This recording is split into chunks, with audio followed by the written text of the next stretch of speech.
Vous êtes encore jeune et souhaitez assurer votre avenir, mais vous n'êtes pas certain de où commencer.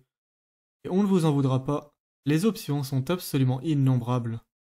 Crypto, assurance vie, immobilier direct, actions, obligations, warrants, métaux précieux, SCPI, ou encore une épargne pilotée par votre banque ou par un robot advisor.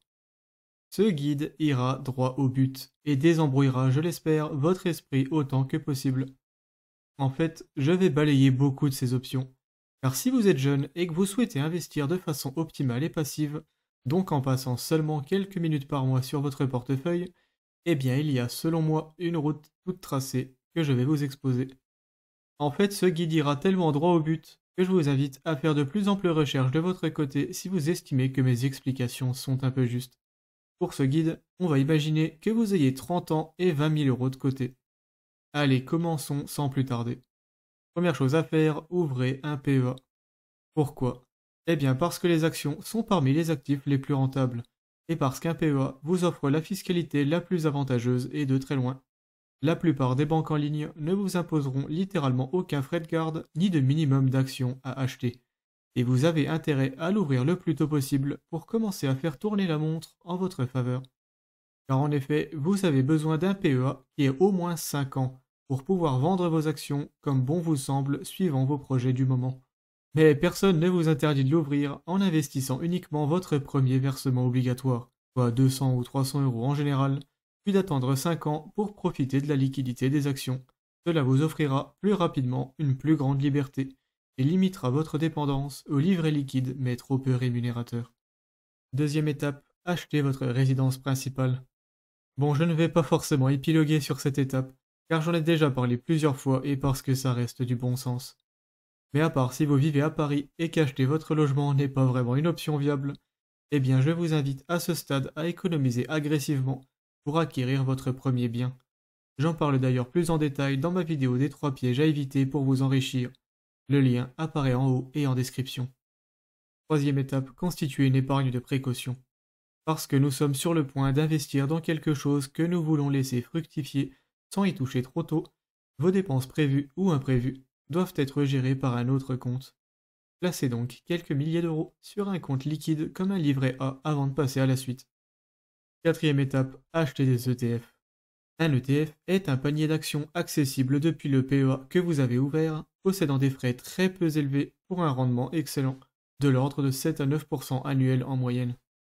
Vous pouvez donc en un clic investir dans les 1500 plus grosses entreprises mondiales en achetant par exemple l'ETF MSCI World. Cet ETF, comme beaucoup d'autres, créera lui-même les entreprises dans lesquelles il investit. Il rajoute de temps en temps des entreprises en pleine croissance et enlève celles qui stagnent. Donc voilà, vous pouvez profiter de la tendance haussière du marché grâce à un ETF auto-nettoyant qui sera toujours pertinent dans 20 ans, et ce en un clic. Ça a peut-être l'air formidable dit comme ça, mais les actions, c'est risqué, non? Eh bien, si vous êtes jeune et que vous ne faites pas de dinguerie, pas tant que ça. Il y a deux façons de se protéger contre le risque des actions. La diversification. Bon, vous investissez dans 1500 grosses entreprises partout dans le monde, donc on peut directement passer à la suite. Le temps. Effectivement, les actions fluctuent à la hausse et à la baisse. Vous pourriez très bien investir aujourd'hui et être dans le rouge pendant quelques années en cas de crise. Mais des crises, il y en a toujours eu. Et quand je vous ai dit que les actions rapportent en moyenne 7 à 9%, eh bien c'est en prenant en compte les pires crises comme celle de 2000, 2008 ou autres. Si votre portefeuille est dans le rouge maintenant, le rebond est à l'horizon et vous n'avez pas à stresser. Vous avez investi de l'argent dont vous n'avez pas immédiatement besoin, donc vous pouvez vous permettre d'attendre sagement que le marché reparte à la hausse. Pour investir proprement en ETF, vous n'avez réellement que deux choses à faire. Contribuez à votre portefeuille régulièrement. Plus vous investissez de façon continue, plus vous lissez vos risques. C'est la stratégie du dollar cost averaging en anglais, qui est très standard et a fait ses preuves.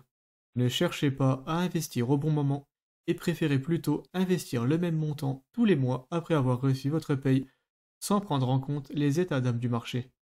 La deuxième chose à faire est rien du tout. Ne vendez pas vos ETF, même si le marché baisse, ou même s'il monte beaucoup. Vous ne pouvez jamais savoir jusqu'où le marché baissera et jusqu'où il montera. Donc mieux vaut être humble et rester à l'écart de toute cette agitation. La stratégie que je vous propose peut sembler trop laxiste pour être viable. Mais je vous invite à faire vos recherches. C'est ce que j'ai fait de mon côté et comme pour beaucoup, je me suis aperçu que le marché est beaucoup trop imprévisible pour être anticipé par un particulier. Bon, alors pourquoi investir dans les ETF plutôt qu'autre chose? Souvenez-vous bien que ce guide vise quelqu'un de jeune qui ne souhaite pas trop se prendre la tête. Passons tout de même en revue les autres principales options pour que vous compreniez mon choix. Les cryptos sont un placement risqué et pas nécessairement rémunérateur à long terme. Leur historique est trop faible alors que la bourse existe depuis des centaines d'années. L'assurance vie offre trois vrais avantages. Le fait de ne rien avoir à gérer soi-même, la transmission de patrimoine et la fiscalité, qui reste moins bonne que celle du PEA, mais ce au prix d'énormes frais venant dévorer vos performances. Acheter un ETF sur un PEA ne demande pas plus d'efforts que d'ouvrir une assurance vie, mais rapportera bien plus. L'immobilier direct est potentiellement très rémunérateur, mais demande d'excellentes connaissances dans plusieurs domaines et n'est pas si passif du tout. Des locataires agaçants pourraient bien vous causer des problèmes. Ce placement s'adresse selon moi à quelqu'un de très motivé. Les obligations sont des placements très sécurisés avec un rendement plutôt faible, ce qui devient très intéressant quand on atteint un âge plus avancé et que le temps n'est plus forcément de notre côté, mais pas pour quelqu'un de jeune. Il en va exactement de même pour les métaux précieux comme l'or ou l'argent. Enfin, pour ce qui est de l'épargne pilotée par votre banque ou par un robot advisor. Battre le marché est très difficile et relève plus souvent de la chance que de l'exploit.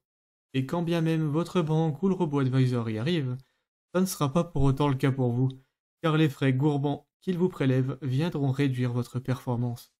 Et ils vous prélèvent ces frais quoi qu'il arrive, y compris si le marché baisse et que leur performance est donc logiquement mauvaise aussi. Les SCPI enfin, que j'apprécie beaucoup personnellement, se retrouvent un peu entre les ETF et les obligations. Leur rendement est acceptable, ils ne sont pas très risqués et vous n'avez plus rien à faire après en avoir acheté. Très intéressant, mais moins que les ETF quand vous êtes jeune. D'ailleurs, il existe un paramètre que nous ne pouvons absolument pas négliger pour un jeune investisseur, les intérêts composés. Les ETF, ou même les actions individuelles, vous proposeront les meilleures performances sur le long terme, de très loin. Supposons que vous investissiez vos 20 000 € dans un ETF et que le rendement soit, comme attendu, de 8% annuel en moyenne. Eh bien, dans 20 ans, vous avez fait une plus-value de 73 219 €. Si vous retirez tout, que vous n'êtes pas vraiment censé faire, mais admettons, vous ne payez que 17,2% de prélèvements sociaux grâce à votre PEA. Donc c'est 60 625 € qui tombent très officiellement dans votre poche. Supposons maintenant que vous investissiez en SCPI. Peut-être parce que les risques du marché boursier vous refroidissent un peu trop. Imaginons un rendement à 6%, c'est une moyenne un peu haute, et que vous payez 25% d'impôts au total. Eh bien, la première chose cruciale à prendre en compte, c'est que vos revenus en SCPI ou même en immobilier direct, si vous louez par exemple un appartement à quelqu'un, sont taxés au fur et à mesure. Ces 25% d'impôts abaissent votre rendement à 4,5% seulement. Donc si vous prévoyez de réinvestir ce que vous percevez, et étant jeune vous devriez, eh bien vous produisez des intérêts composés sur 4,5% de votre investissement initial. Bref, sur 20 ans, vous ne feriez qu'une plus-value de 29 209 € net, donc 2 fois moins qu'en passant par un ETF. Plus vous investissez sur le long terme, plus le fossé se creuse. Gardez d'ailleurs bien à l'esprit que vous n'aurez probablement pas vraiment de raison de vendre tous vos ETF d'un coup. Vous en vendrez quelques-uns de temps en temps quand vous en aurez le besoin, et tous les autres continueront de produire des intérêts composés. Cinquième étape, approfondissez vos connaissances. Vous avez maintenant la ligne directrice. Mais il existe d'autres façons d'optimiser votre performance, notamment tout simplement en épargnant plus, évidemment, qui est faisable en augmentant vos revenus ou en diminuant vos dépenses. Vous trouverez sur ma chaîne d'autres ressources dans ce but. Mon guide pour investir en bourse, par exemple, sera disponible en description. Allez, c'est tout pour moi. Abonnez-vous à la chaîne si vous voulez être informé de mes dernières publications et aimez la vidéo si celle-ci vous a été utile. Ciao!